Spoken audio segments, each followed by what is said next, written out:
and welcome to Around the Globe with Female Cricket. Today we have Danielle Gregory of the Manchester Originals with us.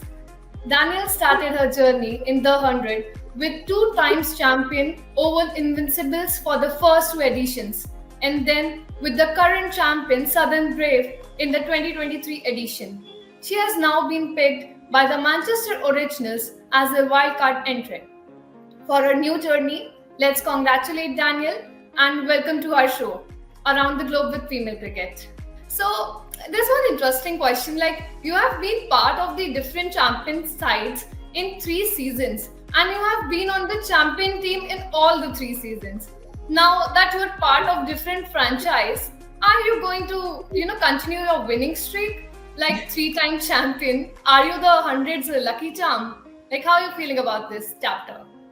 Yeah, I'm really excited. Obviously, it's a new change. I've obviously been very Southern based with the Oval Invincibles and Southern Brave, but it's quite nice to have a new challenge and go up north and be with the Manchester Originals. Obviously, I've been really fortunate to win the 100 3 times and being around that kind of winning environment. So hopefully I can bring a bit of expertise from the other teams and bring that to the Manchester Originals. And yeah, hopefully the luck's on our side and maybe we can go 4 from 4. Yeah, we really hope that we can see your winning streak in this this new 100 edition. So, let's start about learning your roots in cricket. That how did you get into this sport and who was your inspiration? How did you pick up, like, I wanted to play cricket, like that? Yeah, it's been a sport that's been in around my family for quite a long time. My dad played when he was growing up and fortunately my older brother played as well. So spent a lot of time around it whilst I was young, going along to watch him, and my dad also coaches, so started coaching me from a fairly young age when my parents finally let me play cricket. I actually had an unfortunate experience early on where I was playing cricket with my brother and his friends actually got hit in the face with a cricket bat. So it's quite surprised my parents actually allowed me to pursue a career in it, but fortunately they did. So yeah, started playing cricket at my local cricket club just up the road, and then kind of started from there and fortunately managed to get picked up in the Surrey system at the age of 12. So stayed in and around that, and then obviously when the South East Stars developed, fortunately got picked in that, and then kind of haven't looked back since really. So it's been a pretty exciting opportunity. But yeah, my brother and my dad definitely inspirations from an early age. So like I can hear that your family, like the cricket goes in your blood, I feel. So like you told me about your family, but how popular is cricket back in your hometown? Like what's the cricket scene there? And maybe one more thing, like you mentioned your dad and your brother, like how your mom reacted to your decision of playing cricket? Yeah, fortunately I live in an area whereby cricket's quite popular and there's quite a few local clubs, so I was kind of spoilt for choices to where I went, but because obviously my brother and my dad were both involved at the same cricket club, that was just a natural selection for me there. And I was quite fortunate as well that a lot of cricket actually happened at my school, so I was pushed to play in the boys team and represent the girls team as well. So yeah, it was definitely something that was pushed from an early age. And then yeah, when I got the opportunity to play, my mum was overjoyed when I finally got offered that professional contract at South East Stars. We pretty much both erupted into tears because she was so happy. So yeah, it's definitely something that they've really supported. I'm so thankful to have their support, and they follow me up and down the country. So yeah, I'm really grateful for my family and then their interest in the sport. So yeah. So like you recently featured for the Southern East Stars in the Charlotte Edwards Cup, and you took like 14 wickets in just 11 innings, and you almost reached the final, and you were just a little bit away to that title. Like how did you felt about that journey at that time, and what's the experience with that team? Yeah, I'm really grateful for the South East Stars. Also, they started my professional journey in the game, offering that contract back in November 2021. So yeah, I owe a lot to them and everything that they've done to obviously to get me to this point. We had a really great campaign this year. Finally, some things obviously started falling together for us, and we played some really great cricket. I was just really happy to obviously be a part of that. We've got some superstars in that game, especially with Tilly Courtine-Coleman coming on the scene. She's been great for us as well. So we really managed to obviously push for that final. Unfortunately, fell at the last hurdle to the Blaze, but they played a great game and had a great season as well. So, but unfortunate on that behalf. But yeah, on a personal level, I was pretty happy to contribute where I could. Just unfortunately didn't get over the line. Yeah, but I guess like you might have learned something from that, and you want to get your winning streak in 100 like to be continued. So like how do you felt like after being picked as the wildcard entrant for the 100? Yeah, so I didn't see it coming. Obviously, it's quite disappointing in the main draft not to get picked up, but I kind of use that as my motivation just to go into that T20 competition and just try and prove a point and do the best I could, which fortunately it seems to have paid off. And then when I got the call from Stephen Parry, I was over the moon. I was elated. So it's quite nice to obviously face a new challenge and a new coach, a new bunch of girls, but obviously I've seen most of them on the regional stage, so it'd be quite nice to obviously come together and see what we can do on the pitch. Yeah. You played under Susie Bates in the Oval Invincibles and Anya Shapshol in Southern Braves. How was your experience with that team? You mentioned that now you're going to meet a new bunch of girls, but these two legends, like, what are your views like when you played under them and with that team? Yeah, exactly. That's what they are. They are legends of the game, aren't they? So it's pretty incredible to be able to share a changing room with them.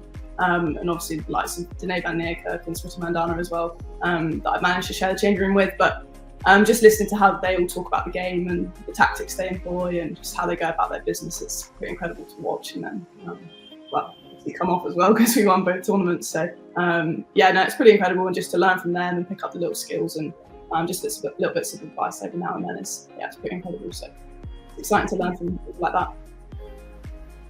Okay, so now you're going to be a part of Manchester Originals and you're going to play under Sophie Eccleston and more other overseas stars like Laura Wolfart and Beth Mooney. So how excited are you about this opportunity? Yeah, I'm incredibly excited. Obviously, it's the 100's a great stage for being able to represent the domestic players in the game, but also to combine that with international stars. Obviously, I'll be knocking on Eccleston's door every now and then just to get a few spin tips, of course. So it'd be great to learn from someone like her, and then just the calibre of players we've got in the team. I think we should play some really exciting cricket, and to be at Emirates Old Trafford, obviously it's a pretty incredible venue, so hopefully we can put on a good show for the crowd. Yeah, so you are a baller, so who is your idol? Like, who you first watched that maybe I want to be like her or maybe like him, someone? I mean, obviously, naturally, as a leg spinner, I'll stereotypically say Shane Warne, but who's great at the game, and it's incredible to obviously see the legacy that he left behind. And then also, I'm English, so it'd be weird not to look up to someone like Adil Rashid and just the way they go about their business and what they do with the ball. So if I could become half the cricketers that they are, then I'll be in a very happy place. Yeah, so like as a bowler, if you could dismiss one batter in your whole career, like whose wicket would make you the happiest? It's a tough question. There's some great players out there, but to be fair, now that I'm on an opposing team to her, but Smriti Mandana, to be able to take her wicket, that would be pretty incredible. So hopefully there's a chance this year. Yeah, like I feel like Smriti's wicket, like everybody wants that right now because the form which she's going right now, I feel like every bowler wants to take her wicket. Absolutely. So how was the time with Smriti Mandana at that time? She's a very quiet character, so it's quite interesting actually to watch her go about her business. But I mean, just to sit on the sidelines and watch how she takes the game on was incredible. Obviously, unfortunately, didn't get out on the pitch with her, but just from a changing room perspective and just being in and around her, she's an incredible character and she's just so inspirational to young cricket fans out there. So anyone that gets an experience to meet her or watch her play cricket, I think you learn lots. Yeah, and what's the experience having, people with different culture with you in that dressing room? Like there's so many people like overseas players who come from different cultures. So how was your experience with them, like knowing about their culture, like what they wear or what they eat, something like that? I think that's the beauty of cricket, how it brings together so many different cultures. And it's just incredible to learn about everybody because, I mean, it's so easy to get caught up in what your own self is doing. So just to be able to learn little bits about different people and what they do and what their families are like and everything like that, like it's just beautiful. And I think it just increases everyone's knowledge and awareness about these different cultures that are around in the game. And I think, that's just the beauty of the 100 and the beauty of the game that we can all experience that. So it's incredible. So any place you would like to visit someday? Oh, there's quite a few on my list, to be fair. I've not strayed too far from the UK actually. So to be able to, if I could have the opportunity to go to India and to Australia, it would be. And like, if you weren't a cricketer, like what other career you would have seen yourself pursuing? I mean, I did an undergraduate degree in sport and exercise science at university, so we definitely would have pursued something around there, probably more on the physiology side. I'm doing a master's in performance analysis, so maybe there's an analyst career after cricket. So like you have like packed schedule, like this is what I want. But like, do you want to see yourself in like, in few years, like in an England team, maybe representing your country? Yeah, it's definitely an ambition of mine to obviously try and push for that England team. But yeah, I mean, you never know what's around the corner. But just got to keep taking it in my stride and doing what I can, and pushing for those spots. So you never know. You play T20 cricket, you play ODI cricket in the Rachel Flynn Trophy. So apart from that, do you wish to play Test cricket someday? Like, what is your take for that? Yeah, I'm definitely open to it. Obviously, not had much red ball experience, but as a spinner, if I can hold up an end for a day, I'd definitely take the opportunity. Yeah. So have you ever tried playing with red ball, like apart from that white ball? Yeah. So I grew up playing a lot of boys cricket and men's cricket, which obviously they use the red ball in. Admittedly, obviously it's just short format in terms of 50 overs, but it's not something I'm not new to. Obviously, red ball and white ball do very different things. So there's definitely some experience there. But in terms of actually playing multi-day cricket, can't say I've ever tried my hand at it. But yeah, hopefully sometime in the future that the more that the women play it, then hopefully it be brought down to the regional level, and then fingers crossed we can have a go as well. So, like, apart from England, which team are you rooting for to lift the World Cup? Like, the T20 World Cup is coming soon. So, which team apart from England are you rooting for? I mean, obviously I'd be biased to my own roots, but I mean, someone like Australia, you definitely can't knock them out. The tournament early, they're a very strong side with some exceptional players, so I'd be very surprised if they went out early. Yeah. Okay. So, can you know about WPL, like the Women's Premier League in India? Like many players from your country, they play here. Like Sophie Eccleston, she features for UP Warriors. So, if given a chance, like if you ever feature in WPL, like which team would you like to play? Like which player would you like to play alongside?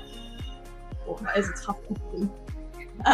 Obviously, I'd love to go out there and play, and I think just having that little bit of experience playing alongside Mandana, I would definitely wouldn't say no to another opportunity to play alongside her, especially with her being so held at such high regard, obviously in India. That I think that would be an incredible experience. I hope that you enjoy our conversation. Thank you. Cheers. Thank you very much for having me.